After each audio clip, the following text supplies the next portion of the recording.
How close are we in getting the votes for gay marriage in Illinois? Well, I don't have a specific vote count.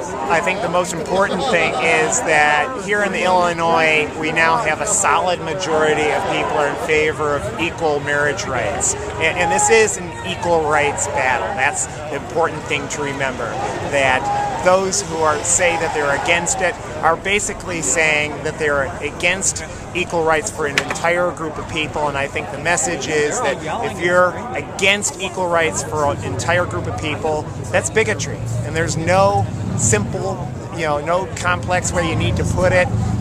It really is bigotry if you're against equal legal rights for an entire group of people. And so I think more and more legislators are waking up to the fact that they don't want to be on the wrong side of history, that they don't want to be seen as the Strom Thurmonds and so forth of this generation, that they want to be on the right side of history.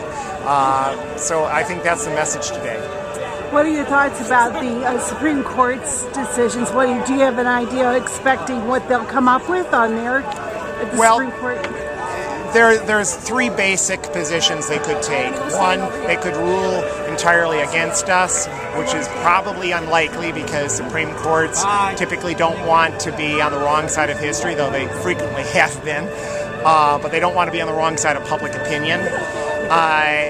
Probably the most likely result would be some sort of mealy-mouthed compromise that won't satisfy anyone. Equal rights are not something you can have in degrees. You either have them or you don't. It's like a light switch, and this Supreme Court is probably not going to recognize that.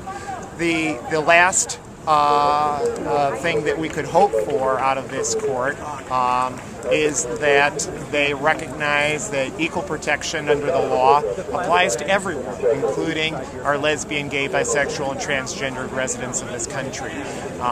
That is my hope. That's what I will always fight for. And I will also fight for social equality, the right for LGBT kids to have affirming education in our nation's schools and not be bullied and treated like the other.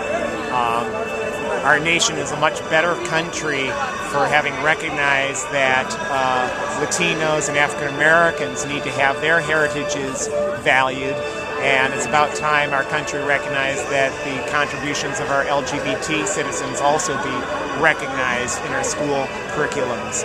To get the best decision in the world out of the Supreme Court probably this June, and I will still not be satisfied. I'll keep on fighting.